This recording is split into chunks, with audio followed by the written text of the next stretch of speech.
खामोशी करें ताकि सवाल का पता चल जाए। चले जी।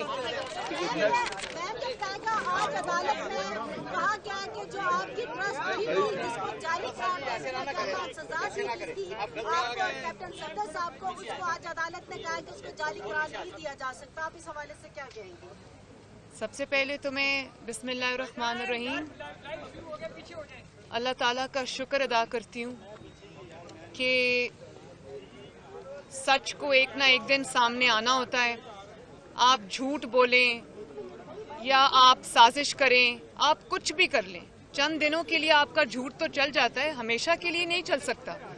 तो आज जिस तरह जज साहिबान ने नैब से सवाल किए और नैब के पास कोई जवाब नहीं था, मैं कोर्ट की कार्रवाई पे कुछ नहीं कहना चाहूँगी मैं, लेकिन कोर्ट रिपोर्टर्स से, मोहतरम रिपोर्टर से ये ज़रूर रिक्वेस्ट करूँगी कि आज कौम को ज़रूर बताएं कि किस तरह नैब का, इमरान खान और नैब के गठजोड़ का आज अल्लाह ताला ने पूरा दूध का दूध, पानी का पानी कर दिया है। तो अल्लाह ताला का शुक्र अदा करूँगी और फैसले का और इंसाफ का इंतज़ार करूँगी इस्लामाबाद हाई कोर्ट से। शुक्रिया। मरियम साहब क्या कहेंगी कि आज ऐसे इकबाल साहब ने कहा कि 5 हुकूमती वुज़रा के जो है मुस्लिम लीग नून के साथ रबते हैं और वो ज्वाइन करना चाहते हैं, समझते हैं कि वुज़रा की जानिब से भी इमरान खान के ऊपर अदम एतमाद कर लिया गया और कब तक ये मामला तय कर लिए जाएंगे?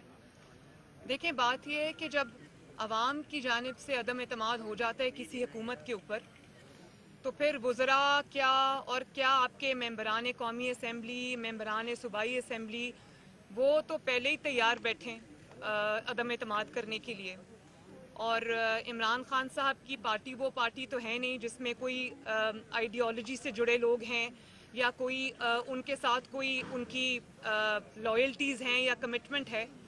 वो सब इक़्तिदार के साथी थे और जब इक़्तिदार की कश्ती डोलती नज़र आ रही है तो इमरान खान साहब की पार्टी आज के बाद आपको इंशाअल्लाह ताला कहीं नज़र नहीं आएगी। मैं एक बात और करना चाहती हूँ कि इसका सबूत अभी अभी आपने फैसलाबाद में देखा है। तो मैंने तो बड़ी एहतराम के साथ अर्ज़ किया था, एक मशवरा दिया था कि अब जब आप अवाम में जाएं, इमरान खान साहब और उनकी जमात को मैं आज दोबारा बड़ा मुखलिसाना मशवरा दे रही हूँ, और वो ये है कि जब आप अब अवाम में जाएं तो हेलमेट्स ले जाना ना भूलें। भले आप ट्रक्स के ऊपर चढ़ जाएं, जहाँ भी चढ़ जाएं, अवाम के हाथ आपके गरेबान तक पहुँच चुके हैं और अब आप अपनी खैर मनाएं। मरियम, जब आपने वोट को इज्जत देने का नारा लगाया था तो सब ये तवक्को कर रहे थे कि मुल्क में फौरी आम इंतखाबात कराए जाएंगे, मगर अब आपके वोट को इज्जत देने के नारे का ताल्लुक इन हाउस चेंज से और नए वज़ीर-ए-आज़म से हो गया है कौमी असम्बली के अंदर ही। बड़ा अच्छा सवाल है आपका, शुक्रिया। बात यह है कि एक आईनी तरीका है, गो कि शायद इस पे हमारी जमात की पहले 2 आरात थी, लेकिन जैसे मैंने आपको पहले कहा, जो मैंने बात बाकी जमातों के लिए कही वो मैं आपको भी कहूँगी कि हमारी कॉन्स्टिट्यूएंसी जो है वो पीपल ऑफ पाकिस्तान है, वो पाकिस्तान के अवाम हैं। और अब ये जिम्मेदारी नहीं है सियासी जमातों के ऊपर, ये फ़र्ज़ में शामिल है कि इमरान खान और उसकी हुकूमत की सूरत में पाकिस्तान के 22 करोड़ अवाम के ऊपर जो अज़ाब मुसल्लत हुआ है, उससे इमरान खान से पाकिस्तान की कौम को, पाकिस्तान के अवाम को निजात दिलाई जाए। और एक और बात मैं ये ज़रूर करना चाहूँगी कि अगर अपोजिशन ने अवाम की आवाज़ पे, अवाम की ज़रूरत पे, अवाम की चीखों पुकार पे, अवाम की आहों पर अगर लबैक ना कहा, तो जितनी कसूरवार ये गवर्नमेंट होगी अवाम की तबाही की, मेरा ख्याल है कि अवाम अपना क्रिटिसिज्म जो है वो फिर सियासी जमातों के ऊपर भी करेंगे, जिसका आगाज़ हो चुका है। तो मेरा ख्याल है कि पब्लिक पल्स को रीड करना, पब्लिक की भलाई के लिए काम करना, ये सबसे ज़्यादा प्राइम रिस्पॉन्सिबिलिटी है अवाम की। और मैं एक आपको और बात बता दूं मतीउल्लाह जान साहब, मैं ये समझती हूँ कि मियाँ साहब जो हैं, नवाज शरीफ साहब, वो पहले वोट ऑफ नो कॉन्फिडेंस के कायल नहीं थे, लेकिन जमात में जब डिस्कशन हुई, जाहिर है जमात ने पूरा, जो हमारी CEC की मीटिंग हुई थी, बड़ी अच्छी बात है कि पूरा फैसले का इख्तियार उन्होंने नवाज शरीफ साहब को दे दिया, ये जानते बूझते हुए कि वो बहुत एक फ़हम व फरासत रखने वाले शख्स हैं, आवाम का दर्द रखने वाले शख्स हैं। तो मियाँ साहब पहले इस चीज़ पे कन्विंस नहीं थे, तो बहुत सारी आरात थी पार्टी में, तो सब ने ये बात कही कि आपकी बतौर सीनियर तरीन लीडर और सबसे बड़ी जमात के सरबराह होने के नाते हम सब का फ़र्ज़ है कि आवाम की आवाज़ सुने, आवाम की को तकलीफ़ों से, महंगाई से, अजाब से जो उनके ऊपर इमरान की शक्ल में मुसल्लत हुआ हुआ है, उससे उनको निजात दिलाएं। तो ये जिम्मेदारी आपको फ़र्ज समझ के अदा करनी होगी। इसीलिए हम ये समझते हैं कि ये वक्त आ गया है कि अब ये कौम, ये मुल्क, ये अवाम मज़ीद तबाही के मुतहम्मिल नहीं हो सकते। क्या सैक्रिफाइस करना पड़ता है?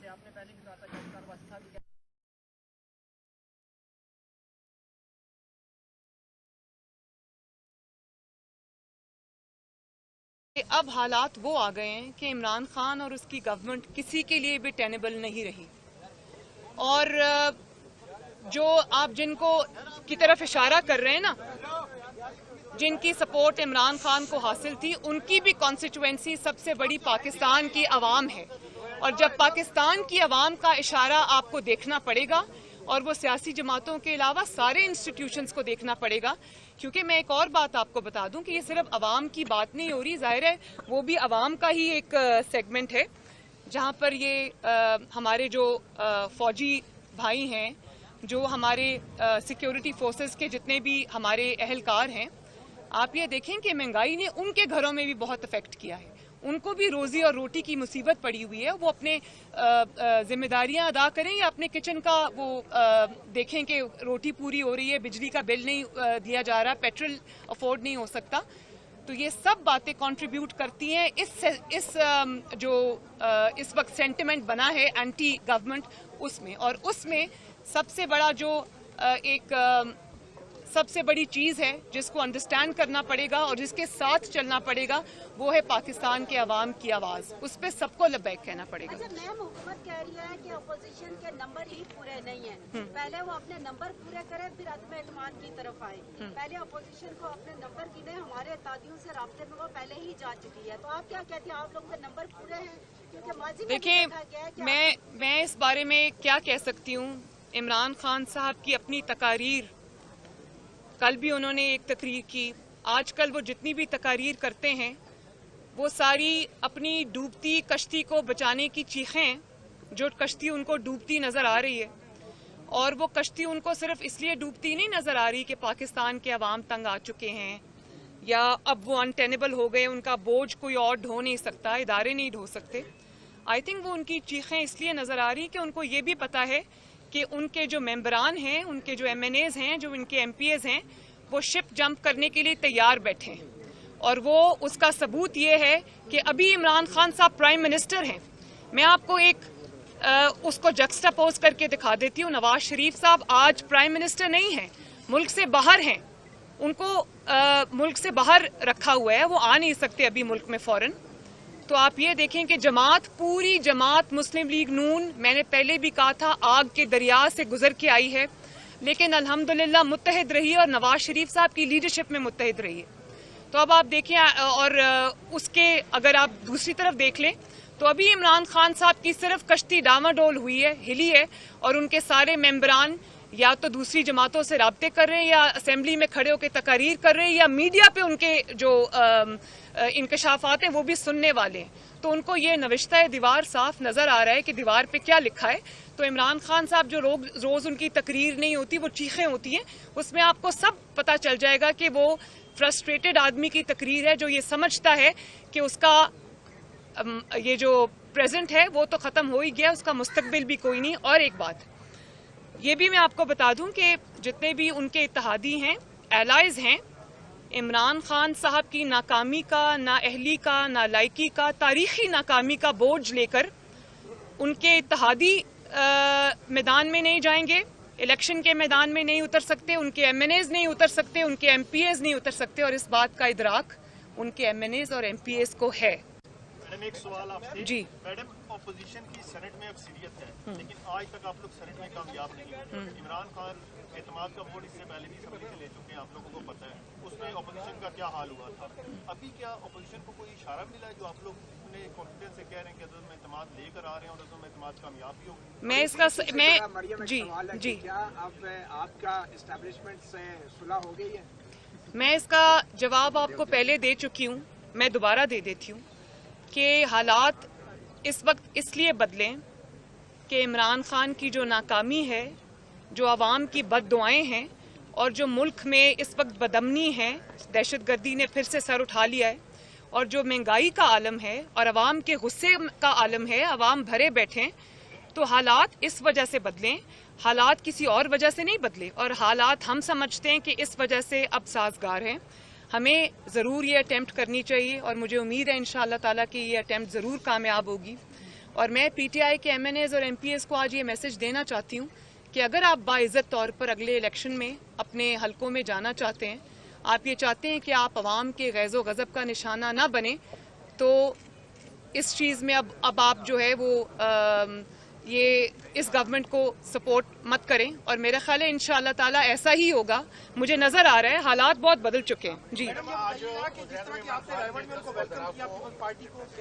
اس کے بعد جی واپسی کی رائے ہموار ہو گئی ہے، کیا کوئی اشارہ ملا ہے یا نواز شریف کی جانب سے ان کو شامل کیا جائے؟ ساتھ ساتھ یہ بھی کہ اگر نیا سیٹ اپ آتا ہے تو پیپلز پارٹی نے خورشید شاہ کا نام تجویز کیا، آپ لوگ اس کی حمایت کریں گے؟ دیکھیں، یہ تو ابھی دور کا سوال ہے۔ پہلے تو سب سے جو پہلا مرحلہ ابھی ہمیں درپیش ہے وہ ووٹ آف نو کانفیڈنس کا ہے۔ پہلے ہم وہاں تک پہنچیں گے، اس کے بعد یہ جو باقی ڈیسیجنز ہیں کہ کون پرائم منسٹر ہوگا، کون ٹیک اوور کرے گا، کیا ہوگا، یہ سب بعد کی باتیں ہیں، ہم بعد میں ڈیسائیڈ کریں گے انشاءاللہ۔ ایک منٹ باری باری۔ جی حکومت ایک طرف تو آپ لوگوں کا ٹھیک ہے، آپ عدم اعتماد کی وجہ سے کوشش کرتی ہوگی، لیکن دوسری طرف وزیراعظم عمران خان نے 8-10 وزراء کو بہترین سرٹیفکیٹ دیے کرنے کی، اور دوسری طرف وہ کہہ رہے ہیں کہ ہم نے 15% سرکاری ملازمین کو تنخواہ دی ہے، ملک جو ہے وہ بہتری کی معیشت بہتر ہو گئی ہے، اور اگلے 3 مہینوں میں مزید جو ہے تنخواہیں بڑھائیں گے۔ آپ کے دو سوال ہیں۔ سب سے پہلے تو میرا خیال ہے کہ پاکستان کے عوام نے ایک انعام دے دیا ہے عمران خان کو، اور وہ ہے وہ جتنے بھی اپنے وزراء کو تمغے دیں، کچھ دیں، اور وہ تمغہ جو آپ کو پتہ ہے کون کون سی منسٹری کو ملا ہے، ذرا بتائیں گے؟ 3 کو نہیں ملا، خارجہ نہیں ہے، معیشت نہیں ہے، اس میں معیشت نہیں ہے، اس میں خارجہ نہیں ہے، جو پاکستان کو اچھا پاور نہیں، جہاں جہاں میسو کولوسل فیلیئرز ہیں وہاں وہ ان کو خود پتہ ہے۔ شاید اس چیز میں ان کو لگتا ہے ان کو کامیابی ہوئی ہے کہ ان کا پروپیگینڈا سیل جو ہے وہ بڑا حرکت میں رہا ہے اور بڑا متحرک رہا ہے۔ تو یہ بھی میں بتا دوں، ابھی 2-3 دن پہلے میں آپ لوگوں کے میڈیا چینلز پہ ایک سروے دیکھ رہی تھی جس میں پاکستان کے عوام نے عمران خان کی نیریٹو کو، وہ جو اس کا چور چور ڈاکو ڈاکو کا نیریٹو تھا، اس کو انہوں نے ڈسون کر دیا ہے۔ پاکستان کی اکثریت یہ سمجھتی ہے کہ وہ جھوٹ تھا، اور نہ صرف وہ جھوٹ تھا بلکہ سب سے تاریخ کے بڑے چور، سب سے بڑے تاریخ کے کرپٹ، سب سے بڑے تاریخ کے رشوت خور یہ حکومت ہے عمران خان اور اس کے سارے ساتھی۔ اور یہ بھی میں آپ کو بتا دوں کہ کرپشن کہیں رہ گئی، جو ان کی رشوت خوری کی داستانیں، ایس ایچ او جو ہے نا 1-1 کروڑ روپیہ دے کے اپوائنٹ ہو رہا تھا، جو نواز شریف اور شہباز شریف کے دور میں کبھی کوئی سوچ بھی نہیں سکتا تھا، اور ان کا احتساب کا نیریٹو اتنی بری طرح فیل ہوا ہے کہ ابھی شہباز شریف صاحب کی یو کے کورٹ سے ایک پھر گواہی آئی ہے۔ تو میں عمران خان صاحب کو یہ مشورہ دینا چاہتی ہوں کہ بجائے اس کے کہ جو آپ پبلک ابھی کیمپین اپنی کرنے لگے ہیں، اس میں جو تقریریں آپ کرتے ہیں، بجائے اس میں کہ آپ وہ اپنا فیلڈ نیریٹو جو چور ڈاکو کا نیریٹو تھا کہ پچھلی حکومتیں کر گئیں سب کچھ، وہ سب عوام نے رد کر دیا ہے۔ تو ذرا پیپر اٹھائیں اور عوام کو یہ بتائیں کہ کورٹ سے کیا گواہیاں آ رہی ہیں ہمارے حق میں، اور کورٹس نے ان کی جو نیریٹو تھی اس کو جھوٹا ثابت کر دیا۔ تو ان کا میرا نہیں خیال کہ اب کوئی بھی چیز ایسی ہے جس پہ وہ تکیہ کر سکیں۔ جی دیکھیں، تنخواہی نہیں، دیکھیں 15% آپ نے تنخواہ بڑھا دی ہے، اور مہنگائی کتنے % بڑھی ہے؟ کئی ایریاز میں مہنگائی 500%، 600%، 700% بڑھی ہے۔ تو 15% جو تنخواہوں میں اضافہ ہے، مجھے ہمدردی ان لوگوں کے ساتھ، وہ 15% تنخواہ میں اضافہ کیا کریں گے جب آپ کو بجلی کا بل اتنا لمبا چوڑا آئے گا، جب آپ کے کچن کے بل، آپ کو آٹا، چینی، سبزی، گوشت، انڈے، مرغی سب کچھ اتنا مہنگا ہو جائے گا، جب آپ پیٹرول ڈلوانے جائیں گے تو آپ کو سمجھ نہیں آئے گی کہ یہ جو پیٹرول کے لیے میں پیسے دوں، یہ اب میں اس سے گھر کا کچن چلاؤں یا پیٹرول کے پیسے دوں۔ مہنگائیوں میں 600-700% دوائیوں کی قیمت میں اضافہ ہو گیا ہے۔ تو وہاں 15% تنخواہ بڑھائیں گے تو کیا بنے گا وہاں؟ تو بالکل۔ جی کوئی اور سوال ہے؟ یہ کہ جہانگیر ترین صاحب گروپ जो उनका है वो आपके साथ नून के साथ कितना राब्ते में, और आपको तवक्को है कि आपके अदम एतमाद से पहले वो आपके साथ शामिल हो जाएंगे? सारी बातें मैं आज ही बता दूं आपको। Thank you. मरियम नवाज